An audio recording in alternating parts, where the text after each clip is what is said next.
Hello students, today we will discuss conditions and warranties. Conditions has been defined under section 12 subsection 2 of Sales of Goods Act, which says that a condition is a stipulation which is essential to the main purpose of the contract and the breach of which gives the aggrieved party a right to terminate the contract. For example, we can mention a case Bardry versus Marshall 1926 1 KB. In this case, Bardry consulted Marshall, a motor car dealer, for a car suitable for touring purposes. Marshall suggested a Bugatti car and Bardry accordingly bought it. The car turned out to be unfit for touring purpose. It was held that the term that car should be suitable for touring purpose was a condition of the contract. It was so vital that its non-fulfillment defeated the very purpose of the contract for which Bardry bought the car. He was therefore entitled to reject the car and have refund of the price. Warranty has been defined under section 12 subsection 3.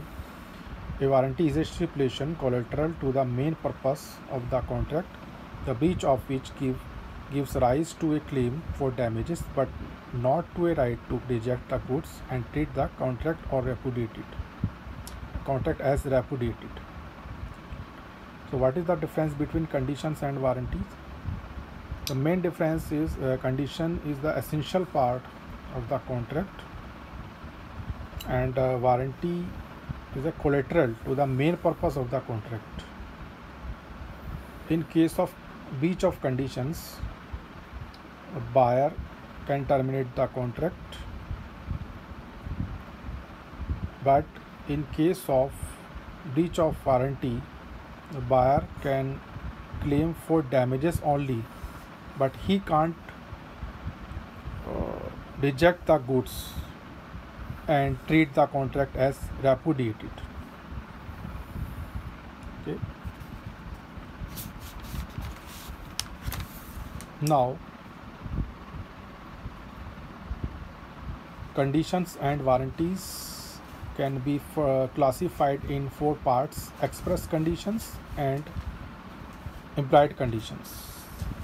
Express warranty and implied warranties. Express conditions means those conditions which are specifically mentioned in the contract, like name of the product, model of the product, model number of the product.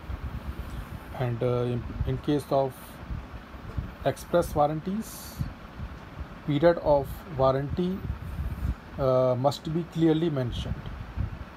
So implied conditions can be further classified in several parts, like implied conditions as to title, implied conditions as to sale by description. Sale by description means goods must be correspond with description. Goods supplied must be same.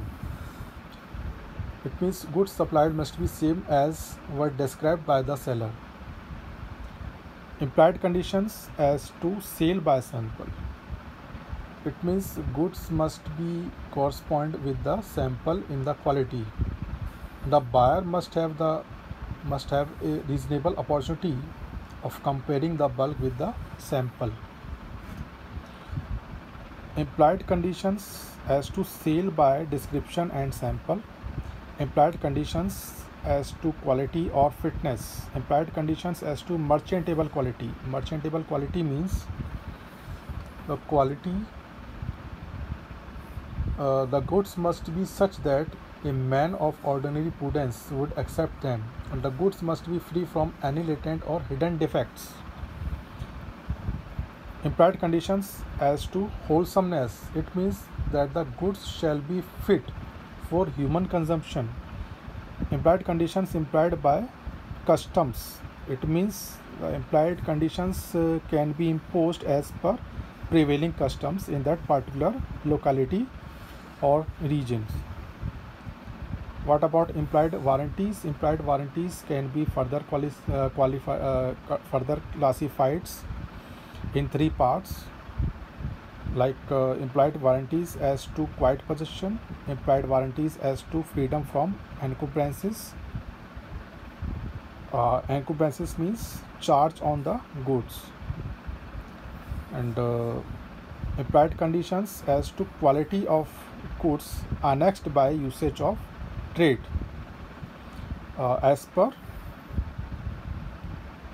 in prevailing conditions. Okay, thank you.